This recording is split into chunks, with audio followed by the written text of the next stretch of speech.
পরিশ্রম করলে শরীর দিয়ে বের হয় গাম। বন্ধু তারেককে আমরা সবাই মিলে বিদায় দিয়ে আসলাম। হ্যালো হোয়াটসঅ্যাপ গাইস, আসসালামু আলাইকুম। আমি মাসুম আছি আপনাদের সাথে। গাইস ভিডিওর থাম্বনেল দেখে বুঝতে পারতেছেন আজকের ভিডিওটা কি নিয়ে। গাইস এখন বাজে রাত 4টা। এখন দেখুন সামনে একটি নোহা গাড়ি, আর এই গাড়ি দিয়েই আমার বন্ধু প্রবাসে যাবে। এখন আমরা এই গাড়ির মধ্যে সকল মালামালগুলা এইখানে ঢুকাবো। আপনারা অনেকেই জানেন যে যারা প্রবাসে যায় তাদেরকে যে মালামালগুলো দেওয়া হয় বেশি হলে সর্বোচ্চ 40 কেজি নেওয়া যায়, কিন্তু তাকে বলা হয়েছে 37 কেজি নেওয়ার জন্য। যার কারণে আমরা সবকিছু মেপে তারপরে এই ব্যাগটাকে প্যাকেটিং করে এই কারের মধ্যে ঢুকিয়ে ফেললাম। এখন দেখুন আমার বন্ধু তারেক সবার কাছ থেকে বিদায় নিয়ে ওই কারের মধ্যে উঠতেছে। এখন আমরা সবাই মিলে এখানে উঠবো। উঠার পরে আমরা সিলেট আন্তর্জাতিক বিমানবন্দরে যাব, কারণ ওইখান থেকে আমার বন্ধুর ফ্লাইট হবে ঢাকায়, এবং ঢাকা থেকে সে যাবে তার স্বপ্ন পূরণের দেশ সৌদি আরবে। এখন দেখুন গাইস আমরা কারের মধ্যে উঠে পড়লাম। এখন আস্তে আস্তে আমাদের গাড়িটা ছেড়ে দিল। এখন আমরা রাস্তার মধ্যে আসি। আস্তে আস্তে আমরা এই রাত্রেবেলায় আমরা সিলেট আন্তর্জাতিক বিমানবন্দর বা সিলেটের উসমানী বিমানবন্দর। এখন দেখুন গাইস রাস্তার মধ্যে কি পরিমাণের কুয়াশা। আর এই কুয়াশা থাকার কারণ হলো যেহেতু শীতের দিন থাকার কারণে আজকে প্রচুর পরিমাণে কুয়াশা পড়ছে, যার কারণে আমরা সামনের কোনো কিছু দেখতে পারতেছি না এবং অনেক রিস্কের মধ্য দিয়ে আমরা এইখানে যাইতেছি। তো গাইস আল্লাহ আল্লাহ করে আমরা বিমানবন্দরের কাছে চলে আসলাম। এখন আমরা কিছুক্ষণের ভিতরেই বিমানবন্দরে ঢুকে যাব। দেখুন গাইস আমরা অলরেডি সিলেট আন্তর্জাতিক বিমানবন্দর বা সিলেট উসমানী বিমানবন্দরের সামনে আছি। এখন দেখুন আমরা সবাই নামছি। গাইস এইখানে নামার পরে প্রবাসীদের মালামাল নিয়ে যায় একটা ঠেলা গাড়ি আছে। ওই ঠেলা গাড়ি দিয়ে আমি এবং আমার কাকা ইলিয়াস মিয়া আমরা এখানে শয়তানি করতেছি এবং অনেক ভালো লেগেছে এই গাড়িতে উঠে আমার। আর গাইস ঠেলা গাড়িটা দেখতে এইরকম।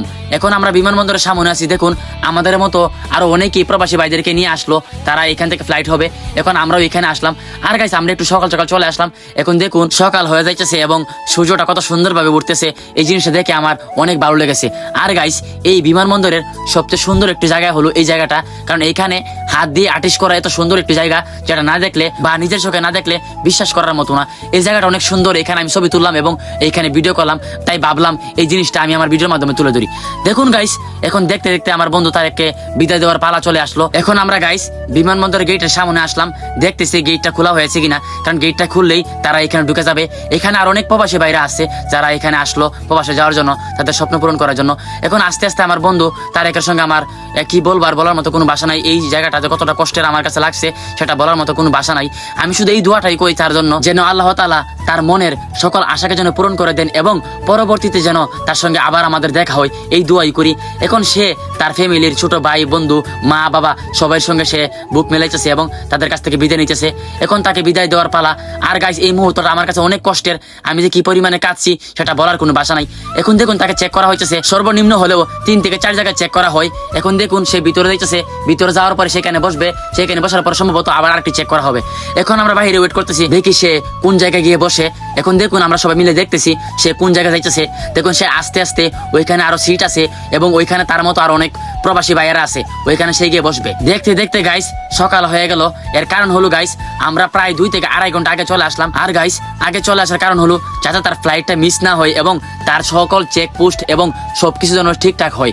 এখন গাইস দেখুন আমরা চলে যাইতেছি, কারণ এখানে যখন কোনো মানুষ ঢুকে পড়ে প্রবাসী ভাই বা কোনো বোন, তখন তাকে আর দেখানোর কোনো সম্ভব না বা সে বাইরে হতে পারবে না এবং ঢুকতেও পারবে না। তাই এখানে বসে থেকে আমাদের কোনো লাভ নাই, যেহেতু আমাদের সারা রাত কোনো ঘুম নাই। এখন গাইস আস্তে আস্তে আমরা যে গাড়িটা নিয়ে আসলাম ওই গাড়ির মধ্যে আমরা সবাই যাইতেছি। তো গাইস আজকের ভিডিওটা এই পর্যন্তই।